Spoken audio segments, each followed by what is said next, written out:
ভারতের পশ্চিমবঙ্গের একটি ছোট্ট গ্রামে বাস করতেন রমেশ। তার পেশা ছিল রাস্তার ধারে একটি ছোট চায়ের দোকান চালানো। দৈনিক আয় বড়জোর 2,000-3,000 টাকা। স্ত্রী, 2 ছেলে, 1 মেয়ে নিয়ে তাদের পরিবার। রমেশ সবসময় চাইতেন তার সন্তানরা যেন লেখাপড়া করে বড় কিছু করতে পারে, যাতে তারা আর কখনো চায়ের দোকানে না বসে। অর্জুন ছিল রমেশের বড় ছেলে। ছোটবেলা থেকেই অত্যন্ত মেধাবী এবং বইয়ের প্রতি তার প্রবল আগ্রহ ছিল। কিন্তু গরিব পরিবারের সন্তান হওয়ায় ভালো স্কুলে পড়া সম্ভব হয়নি। স্থানীয় সরকারি স্কুলে মাটিতে বসে ছেঁড়া বইয়ে পড়ালেখা চলত তার।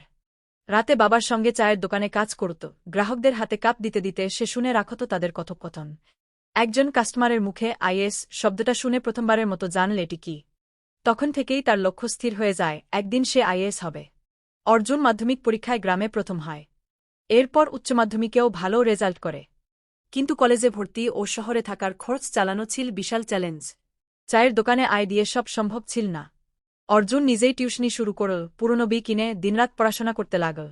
যখন আপস পরীক্ষার প্রস্তুতি শুরু করল, তখন একসাথে টিউশনি, পড়াশোনা আর বাবার দোকান চালাতে হচ্ছিল। ঘুমাতো দিনে মাত্র 4 ঘণ্টা। সে নিজের জন্য কোনো বিনোদন রাখত না, সাধারণ ফোনও ছিল না তার কাছে। কিন্তু মনোবল ছিল অটুট। প্রথমবার পরীক্ষায় প্রিলিমিনারি পাশ করলেও মেইনে বাদ পড়ে। দ্বিতীয়বার মেইনও পাশ করে, কিন্তু ইন্টারভিউতে কাঁচা হয়ে যায়। তৃতীয়বার অবশেষে সে সফল হয়।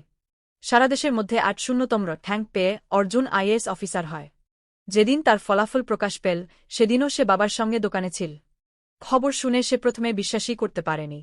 পরদিন সংবাদপত্রে তার ছবি ছাপা হয়, চাওয়ালার ছেলে এখন দেশের প্রশাসক। আজ অর্জুন একটি জেলার ডেপুটি কমিশনার। সে শুধু নিজের জীবন নয়, পরিবার ও গ্রামের জীবনও পাল্টে দিয়েছে। বাবার চায়ের দোকান এখন আর চালানো হয় না, কিন্তু দোকানটি রেখে দিয়েছে একটি স্মৃতিসৌধ হিসেবে। তিনি এখন সমাজসেবা, শিক্ষা বিস্তার এবং গরিব ছাত্রদের স্কলারশিপ দিতে উদ্যোগী হয়েছেন। তার কথা, অভাব আমার পথ আটকাতে পারেনি, কারণ আমার বাবার স্বপ্ন আমার ভিতরে বেঁচে ছিল।